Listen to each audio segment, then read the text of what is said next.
आपात शक्तियाँ। आपात शक्तियों में जब राज्य को यह समाधान हो जाता है, जब राज्यपाल को यह समाधान हो जाता है कि ऐसी परिस्थितियां उत्पन्न हो गई हैं कि जिसमें राज्य का शासन संविधान के उपबंधों के अनुमति अनुसार नहीं चलाया जा सकता है, तो राष्ट्रपति को प्रतिवेदन भेजता है जो आर्टिकल नंबर 256 में है।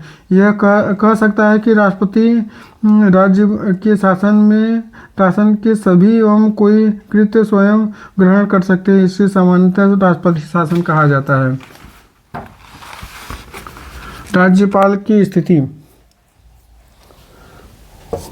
राज्यपाल की स्थिति। राज्यपाल की स्थिति। राज्यपाल की स्थिति। यदि हम राज्यपाल के उपयुक्त अधिकारों पर दृष्टिपात करें तो ऐसा लगता है कि राज्यपाल एक बहुत शक्तिशाली अधिकारी होता है, किंतु वास्तविकता इसमें सर्वथा भिन्न है। हमने संवैधानिक शासन प्रणाली को अपनाया है जिसमें मंत्रिपरिषद विधानमंडल के प्रति उत्तरदायी होता है, अतः वास्तविक शक्ति मंत्रिपरिषद से प्राप्त होती है, न कि राज्यपाल से। राज्यपाल एक संवैधानिक प्रमुख के रूप में कार्य करता है, किंतु असाधारण स्थिति में उसके इच्छा अनुसार कार्य करने की अवसर प्राप्त हो सकता है। विधान परिषद। अगला चीज़ विधान परिषद है।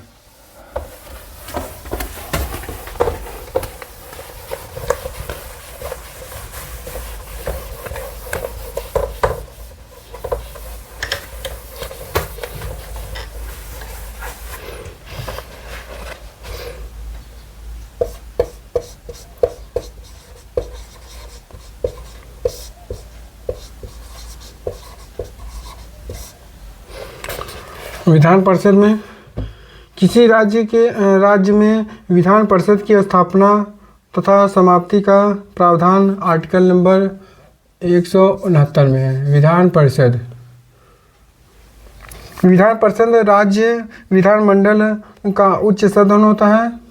अभी तक 6 राज्यों में विधान परिषद है, जिसमें से उत्तर प्रदेश, तेलंगाना, ऐसे कई जिसमें बिहार भी है, तेलंगाना, बिहार 6 राज्य हैं। आंध्र प्रदेश भी है क्या, जिसमें ये देखें है उत्तर प्रदेश, कर्नाटक, महाराष्ट्र, बिहार, आंध्र प्रदेश, तेलंगाना, ये 6 राज्य हैं जिसमें विधान परिषद है।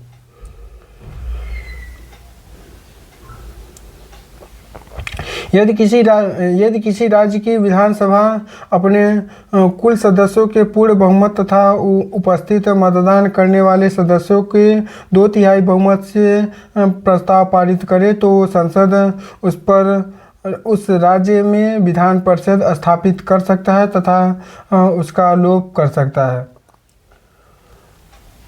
वर्तमान में केवल 6 राज्यों में विधान परिषद है, जिसमें से पहला है उत्तर प्रदेश 100 सीटें हैं, और कर्नाटक हैं, यूपी में 100 सीटें, कर्नाटक में कुल 75 सीटें, महाराष्ट्र में 78 सीटें हैं, और बिहार में 75 सीटें हैं, और आंध्र प्रदेश में 58 सीटें हैं, और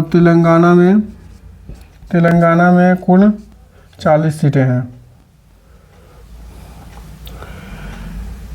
विधान परिषद के कुल सदस्यों की संख्या उस राज्य के विधानसभा के कुल सदस्यों की संख्या का 1/3 से अधिक नहीं हो सकता है, किंतु किसी भी अवस्था में विधान परिषद के सदस्यों की कुल संख्या 40 से कम नहीं हो सकती है।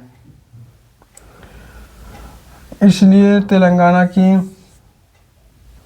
विधान परिषदों की संख्या 40 है, क्योंकि 40 से कम नहीं हो सकती। विधान परिषदों की संख्या बढ़ने के लिए न्यूनतम आयु 30 वर्ष तक की होनी चाहिए।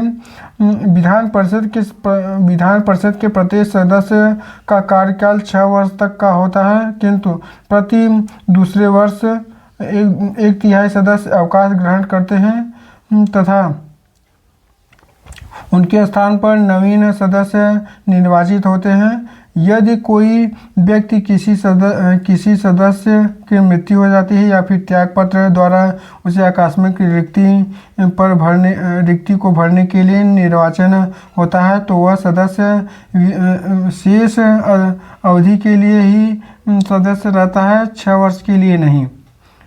विधान परिषद के सदस्यों का निर्वाचन अनुपातिक प्रतिनिधित्व की एकल संक्रमणीय मत द्वारा पद्धति द्वारा होता है। विधान परिषद के कुल सदस्यों के एक तिहाई सदस्य राज्य के स्थानीय स्वशासी संस्थानों के एक निर्वाचन मंडल द्वारा निर्वाचित होता है। एक तिहाई सदस्य राज्य के विधान सभा के सदस्यों द्वारा निर्वाचन होता है। इसमें 1/12 सदस्य उन स्नातकों द्वारा निर्वाचित होते हैं जिन्होंने कम से कम 3 वर्ष तक के पूर्व स्नातक के उपाधि प्राप्त कर ली हो। 1/12 सदस्य उस अध्यापक के द्वारा निर्वाचित होते हैं जो कम से कम 3 वर्ष तक की माध्यमिक पाठशाला तथा उसमें उसी कक्षाओं में शिक्षण कार्य कर चुके हों। 1/6 सदस्य राज्यपाल उस व्यक्ति में से मनोनीत करता है जिन्हें साहित्य, कला, विज्ञान, सहकारी आंदोलन, समाज सेवा से संबंधित हो, जो विषय का ज्ञाता हो। विधान परिषद के किसी भी बैठक में कम से कम 10 या विधान परिषद के कुल सदस्यों की दशांक इसमें जो भी अधिक होगा गण पूर्ति होगी। और विधान परिषद के कुल सदस्य विधान परिषद अपने सदस्यों में से 2 को क्रमशः सभापति या उपसभापति चुनते हैं। सभापति और उपसभापति को विधानमंडल द्वारा निर्धारित वेतन एवं भत्ते प्राप्त होते हैं।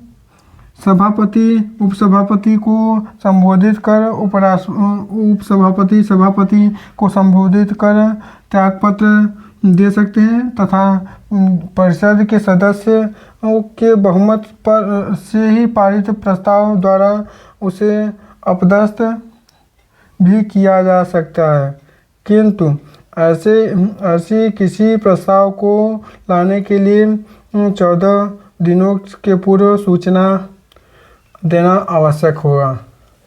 अगला है विधानसभा। तो आज के लिए इतना ही, कल फिर मिलते हैं। इसके लिए जय हिंद, जय भारत।